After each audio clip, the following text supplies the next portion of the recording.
The studio hummed with the usual morning buzz, but beneath it ran an undercurrent of curiosity that even the audience couldn't quite hide.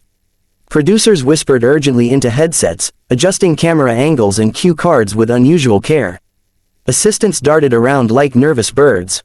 And at the center of it all, Lorraine Kelly sat poised at her glass desk, flipping through her notes with the calm, practiced composure of a woman who had seen everything daytime television could possibly throw at her. But today's guest was different. Today, the air tingled with the kind of electric anticipation that only arrives when controversy is guaranteed. From backstage came the quiet shuffle of crew members moving into their final positions, and then the sharp, rhythmic click of heels approaching. Meghan Markle stepped into view, framed by the soft light of the hallway. Her posture was impeccable, her outfit tailored to perfection, and her smile, polished, camera-ready, appeared carefully layered over an expression that suggested she was prepared for a battlefield disguised as a talk show. Lorraine stood to greet her as she approached. "Good morning, Meghan. Lovely to have you with us today." "Thank you so much for having me, Lorraine," Meghan replied, offering a smooth handshake before taking her seat. She crossed her legs elegantly, smoothing her blazer as the cameras began to roll. The studio audience clapped warmly, though some leaned forward ever so slightly, sensing the potential for sparks. Lorraine opened with a gentle introduction, recapping Meghan's recent philanthropic endeavors, her new media initiatives, and the projects she had been promoting. Meghan responded with her signature grace, carefully constructed sentences, soft assurance, a smile punctuating each point as though she were guiding the interview with invisible reins. But Lorraine had interviewed royalty before. Movie stars, scandal magnates, public figures adept at dodging hard questions with charm. She recognized the subtle armor Meghan wore, the layer of media training as thick as glass between them. After a few minutes of pleasant conversation, Lorraine shifted a card aside and leaned forward ever so slightly, a move her viewers had learned meant the real interview was about to begin. "So, Meghan," she said, her tone still pleasant but her eyes locked in with laser-like focus, "you've spoken very openly about wanting privacy, stepping away from the limelight, and protecting your family from media intrusion. Yet you've also launched a media company, a documentary series, and now a new podcast. Some people are finding those goals contradictory." Meghan's smile froze subtly at the edges.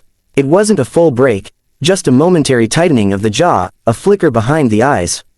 She adjusted her posture and replied, "There's a misunderstanding around what privacy means. It's not about hiding, it's about choosing what we share, setting healthy boundaries."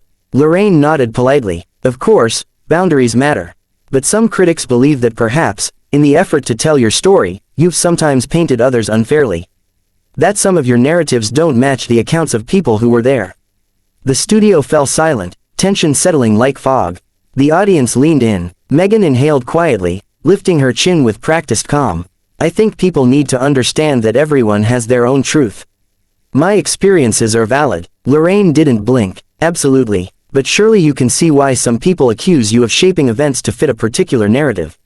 There it was, the spark. The shift. Meghan's graceful posture stiffened, the muscles in her neck tightening. "Are you suggesting I fabricate my experiences?" "I'm suggesting," Lorraine replied in a steady voice, "that stories always have more than one side." A few gasps, a few hushed murmurs rolled through the audience. Meghan's fingers curled slightly against her knee. "Lorraine, with all due respect, I didn't come here expecting to be interrogated." "And with all due respect," Lorraine countered, "I'm a journalist. My job isn't to flatter you. It's to ask what the public wants clarity on." Meghan's eyes sharpened. "It feels hostile." "It isn't," Lorraine said calmly. "It's candid. There's a difference." For a moment, neither woman spoke. The tension was tangible, like a storm building pressure in the air before a crack of thunder. Meghan glanced off stage, toward her publicist, who gave her a nervous, tight-smiled gesture to keep going. Meghan forced a breath, recentering herself. "Let's move on," she said, forcing warmth into her voice. But Lorraine wasn't finished. She flipped to another card. "All right, Meghan, let's talk about family. Recently, your father," Meghan froze, "has spoken publicly about his disappointment and the distance between you," Lorraine continued gently. "Do you regret not reconciling sooner?" A muscle visibly twitched in Meghan's jaw. "I don't think it's appropriate to dive into that on live television." "I think it's a fair question," Lorraine responded. "Your relationship with your family has been part of the narrative you've shared." Meghan interrupted, voice sharper now. I shared my experience, not an invitation for people to analyze my personal trauma. I understand, Lorraine said, still composed. But your story has had real consequences for real people. It's not unreasonable to ask if you feel any remorse.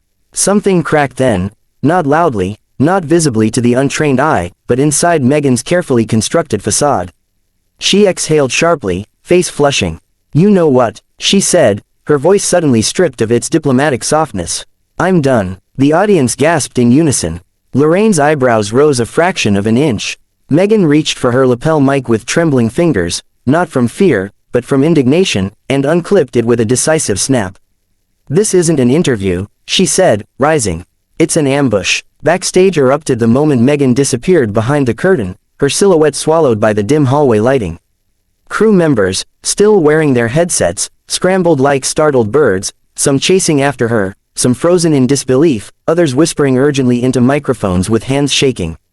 The sudden vacuum her exit created stretched down the studio corridor like a shockwave. Meghan's heels struck the tiled floor in sharp, rapid beats, each step louder and more forceful than the one before. She pulled off the last remains of her mic pack, wires dangling as she thrust it into the arms of a passing technician who fumbled to catch it. Her face burned, not with shame, but with a furious kind of indignation, the kind that sat like a stone in her stomach and pulsed with every breath. Her publicist, Zoe, rushed behind her, trying to keep pace. Meghan, wait, please, just wait. Meghan didn't slow. I knew it, she snapped, voice low but venomous. I knew they were going to twist this. I never should have agreed to this ridiculous interview. Zoe tried to speak, but Meghan raised a hand sharply. No, this was supposed to be a simple promo appearance.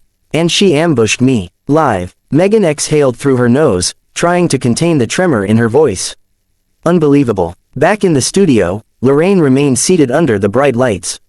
The cameras had not yet cut to commercial, because this was exactly the kind of moment producers prayed for, unexpected, electric, the type of live TV chaos that drew millions of replay views.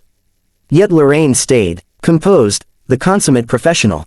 The audience shifted, stunned, whispering among themselves. Lorraine maintained her straight posture, hands folded neatly in front of her.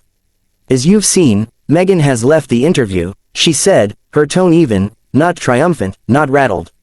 Simply steady. We will continue our program. The control room buzzed with frantic energy. Get camera 2 in tight. A producer shouted. Cut to Lorraine. No, stay wide, no, tight, tight. The director barked orders while another producer muttered, of all days for this to happen. Lorraine breathed in, slow and controlled. Her earpiece crackled with instructions, but she hardly needed them. She knew this world. She had lived through live disasters, breakdowns, walk-offs, and viral meltdowns before. She didn't flinch. After a few improvised lines, she gestured smoothly to the next segment, giving her team enough time to transition. Only when the cameras finally cut to a pre-recorded package did Lorraine exhale, her composure loosening by a fractional degree. She looked toward her senior producer, Malik, who approached with wide, incredulous eyes. Lorraine, he whispered. Dear God. Lorraine stood, smoothing the front of her dress as though preparing for a dinner rather than navigating a PR fallout that would likely dominate international headlines. Malik shook his head in disbelief. She stormed off. Meghan Markle stormed off your show. She did, Lorraine replied quietly. And you, he pointed at her in a mixture of awe and concern. You didn't even blink. Lorraine gave a small shrug, the kind only someone with decades of live TV scars could pull off. This isn't my first on-air disagreement. It might be your biggest, Malik muttered, rubbing his forehead. In his earpiece, someone from PR was already shouting that the clip was trending on Twitter.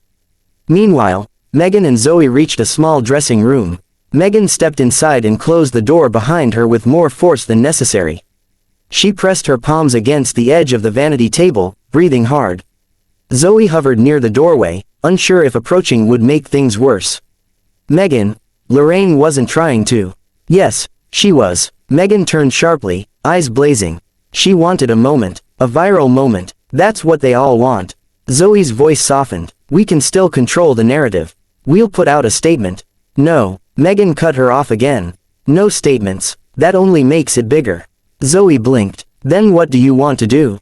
Meghan stared at her reflection in the mirror. Her makeup was flawless, her posture perfect. But her eyes looked exhausted, worn down by years of headlines and insinuations and battles waged in public arenas she never asked for but somehow kept walking into. "I want to leave," she whispered. "Now, before they twist this even further." Zoe nodded reluctantly. "Okay, I'll get the car." As Zoe stepped out, Meghan sank onto the edge of the chair, pressing her hands into her temples. Voices echoed from down the hall, crew members, production assistants, security discussing logistics, the muffled hum of the show continuing without her. A part of her felt regret, not for the walk-off, but for allowing herself to believe, even briefly, that she could have a simple, straightforward interview in a world that seemed determined to turn her into a talking point instead of a person. A knock sounded, a quick, tentative tap. Meghan tensed. The door opened slightly, and a stage manager peeked inside. "Ms. Markle." Lorraine wanted to know